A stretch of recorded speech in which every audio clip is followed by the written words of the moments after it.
Sudeep, hi, good afternoon, and thanks for your time. We're talking about PSU banks and the stellar performance that we've seen across the board for majority of these names in the quarter gone by. The kind of moves that we've seen internally as well as the overall index and the kind of run-up that has already taken place, do you believe there is more value ahead for the PSU banking index or some of the selective names? What's looking good, and if our viewers have missed this rally, would it still be a good time to now enter?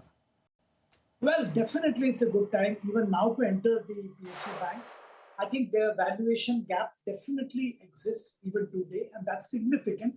And at some stage, to an extent, that gap will be bridged. I'm not saying they will have the similar valuation metrics as an ICICI or an HDFC or a Kotak Bank, but the gap today also is too much, and that needs to be bridged to an extent.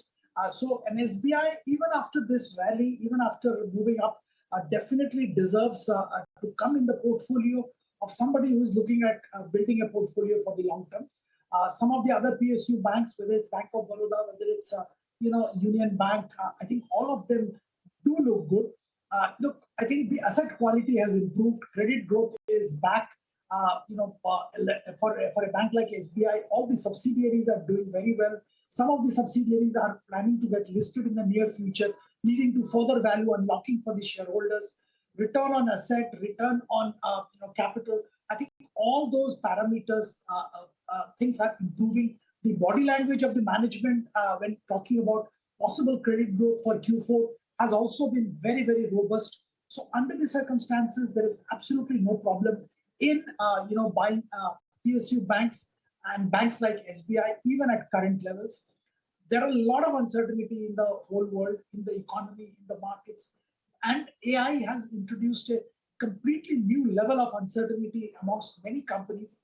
Under the circumstances, sectors and segments which doesn't get negatively impacted by AI and maybe positively impacted at some stage, definitely should be in an investor's portfolio. Okay, so that sounds very good. And in fact, Sudeep is very optimistic on banks like Bandhan, a federal bank. What's looking good on this from this bank? Well, I think, if you ask me between PSUs and private, definitely PSUs. But amongst the private sector players, some of the banks where there were a lot of challenges because of asset quality concerns, particularly a bank like Bandhan, which had significant exposure in the microfinance space, had a lot of challenge in the asset quality, and the performance also was not good.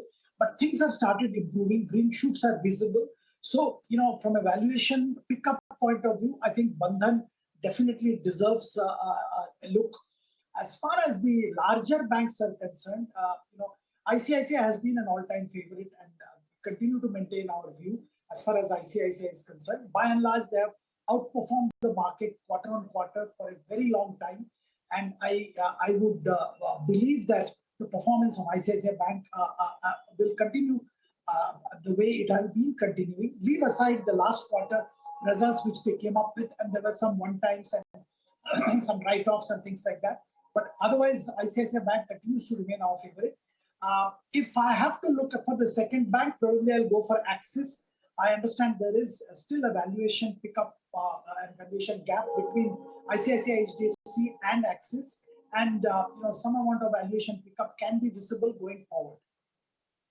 Axis and ICICI have made it to Sudeep's radar from the private banking space. But viewers, on that note, time to slip into a very short break. We'll be talking about more stocks and sectors on the other side. So stay tuned, and we'll be right back.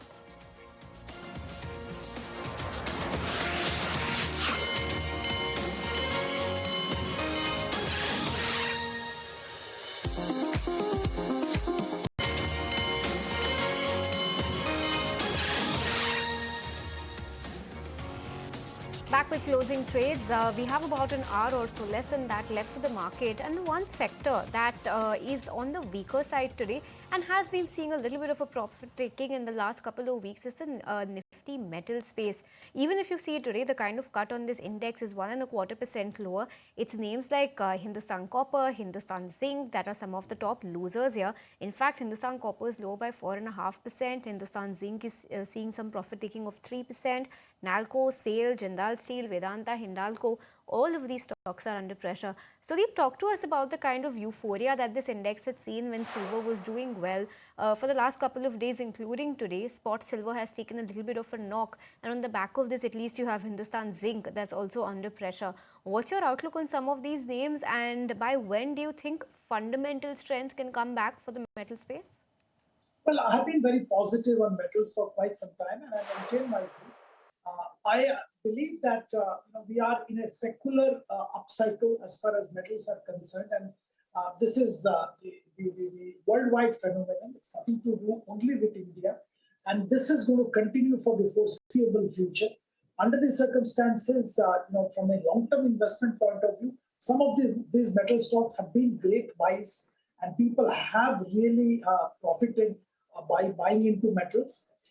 Yes, there will be volatility because we have to remember that these are globally tradable commodities, and volatility is the order of the day. So you will have one day going down, these stocks going down, and one day there'll be a rally. But if you are looking at a medium to long term perspective, I think metal is a good place to be in.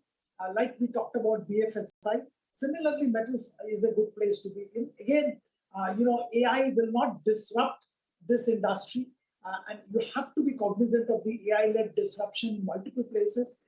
If at all, AI will benefit the industry, directly, indirectly, going forward. So, metal definitely, and some of the names you mentioned, Vedanta, have been my favorite for the last about almost a year, and it continued to remain so. The demerger of the business will lead to value unlocking. So beyond the metal rally and metal inherent strength of the metals, the corporate action also will lead to value creation. So under the circumstances, it makes sense to be in metals. As far as Hindustan Zinc is concerned, I think it's doing very well. There is capacity expansion which is coming up. Fundamentally, it does look good. Yes, price volatility will continue even in the foreseeable future. But if you are looking at long term, no harm in being invested. Okay, so that's on some of the metal counters. Sudeep, on that note, we'll let you go. Thanks so much for joining us with your time and your insights today. But it's time now to shift focus to the primary market. Gaudium IVF and